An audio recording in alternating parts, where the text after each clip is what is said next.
There she is, my new little toy right there. The Ruger SR22 Pistol.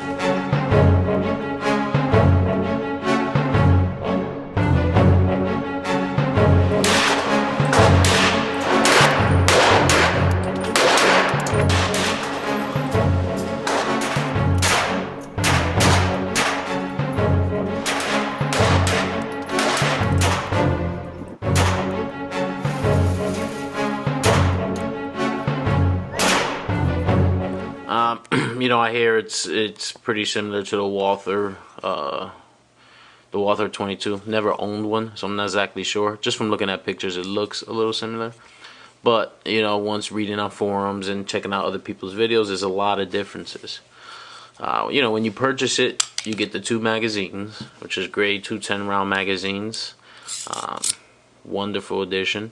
You get the different plates, which I have the extended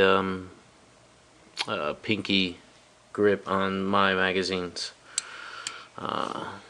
Also with this handgun, you have the removable backstrap, which slides right off, and then you're just left with this ugly looking thing, which is just polymer. Now you get this one, which is the big version, and then you also get the smaller one. Now this smaller one is really small. I think this is more probably for either kids or women who have small hands. Unless you like a small grip, you can use that too. And then here is the standard floor standard floor plate. Can't even talk. I see the difference on that. Yeah. So on mine, I have the larger grip and the extended foreplate. Let's get into some of the negative things first, because there's not that many. Some of the things, again, they're personal. My personal preferences. It has the stupid magazine disconnect, and when you don't have the magazine in it, this thing goes completely dead, man. It doesn't even feel like a trigger. It's just completely dead. Once you put the magazine in, there you go. Now you have a fully working trigger, and it's just crazy how now it feels just like a trigger. Quick to get into here. I'm not sure about removing that magazine disconnect like I've done in some other guns. For example, the LC9. That's about the only thing I did in here was remove the magazine disconnect. On this one, I don't think I'm gonna do it. I haven't looked at it inside, but it looks pretty complicated, so I might not even go that route. It has another one, and it's not really a big negative, but it's kind of different, is the safety. It's up to fire, down for safe, which is just a little different. But being that I'm not going to be using this for personal protection, I'm not going to be really carrying it, it's not a big negative. It's just different than what I'm used to in my handguns. My 1911 cock and lock is up. Other than that, those are the only negatives that I have. And again, those are personal preferences, negatives. Let's get into the takedown. All right, easy. So you put it up in fire. Has this little drop down plate, and you just kind of force that down. All right, pick it up, pull it out. It's blowback operated, which means the barrel is secured to the firearm pretty much. And let's see if you guys can see. Yeah, perfect. You see that hex screw? That's what holds the barrel into the frame. Now in the manual, it says that silenced barrels are available. They're probably just doing that so they don't have to change update the manuals when they do come out with them. So I'm kind of excited about that. I think I will go ahead and once the threaded barrel version gets out, I will try to get a silencer. It's only about $200 where I'm at to get the permit, which is just like a tax sticker or something, tax stamp or something. They run your background. Alright, so here's the inside. Here we have, whoa, here you have the hammer. This is the firing pin block. See how that works. See how that stops that right there? Put it in safe. Fire. Let's click it back. The extractor. This is what the trigger operates off of. Look at that, barrel is nice. Polished clean. Now with this, I went to the range. Here, let's put it back together to show you how easily it goes back together. The guide rod and this guide rod spring don't really come out. I mean, you can force it out, but the closed plastic end goes into the handgun, and then you place it in the hole right there. Just bring it all the way back. Damn, pinch myself. And then once it's back on, you just pop that little lever back up. Pop the magazine in, and you're ready to fire. You can dry fire this handgun. It says it in the manual. I know a lot of 22s you're not supposed to, or you can't, but this one you can. Let's go to the range report.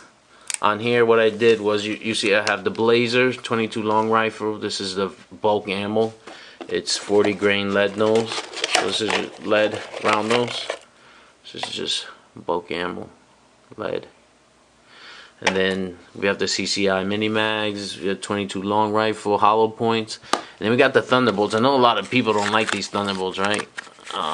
They are crap. They're not that bad. I mean, they throw out a puff of smoke, and they throw out a flame like it's a 357 Magnum. I'll roll a clip of that. But throughout throughout all this ammo, now I must have shot maybe, let's see, here's 525. Don't keep count, but I must have shot at least 100, 150 of these. I shot 2 of these boxes, so they're 50 in each. So that's 100 of the hollow points. Let me get a little closer here. Here, 100 of these. So that's 100 of the 22 Thunderbolts, and then I shot 100 of the CCI Minimax.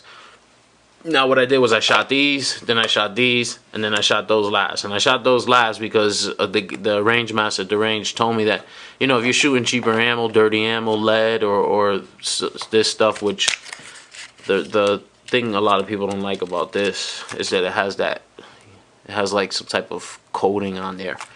He says, you know, just run a few of the high quality 22 ammunition. I don't know if it, you know, the cleaning the gun was easier, so it worked for me. I'm not saying that it's, you know, it's 100% proven, but it worked for me. And I just shot 100 rounds of that to clean it all out. I had one failure to feed. I had no jams, no you know, primers not going off, hammer not hitting the primers hard enough in the right spot. And the only issue I had was with the CCI mini mags. And what happened was I shot it, and I knew something was off right when I shot it because it was light. Like you can feel it, and it was kind of like a, you know, like a BB gun. And then I went and I kept hitting the trigger just in case it wasn't a delayed primer or anything like that. And then I checked it out, and what happened was that a round didn't feed, so there wasn't enough pressure in that round to blow the slide all the way back to pick up another round. Only issue I had. Accuracy, you can't. There's nothing wrong with it. This gun shoots better than I can. One thing I do want to go through over this Ruger 22 is the safety. I mean, you have your manual safety, you have your magazine disconnect. It doesn't have any funky loaded chamber indicator in the sense like with this Ruger Mark III where this thing just pops completely out, or with the LC9 or the SRCs when it's like a huge red flag that pops up, which is just, it's not something I like. It does have a loaded chamber indicator, which is right there, which I don't think works the best. Let's show you guys real quick. Yeah, we're gonna load a live round. I'm gonna point it in the way. So we got one in the chamber, and you can see it a little bit. I mean, and that's your loaded chamber indicator on this.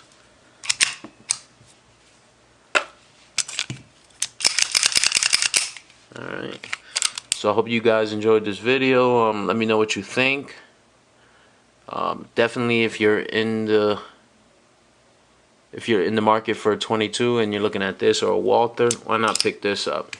and you're also helping donate to the 1 million. I think it's $1 million that the Ruger's given to the NRA. $1 for every handgun purchase. I think I got five. I think I gave him $5 this year. All right, guys. Thanks for watching. Let me know what you think. Later.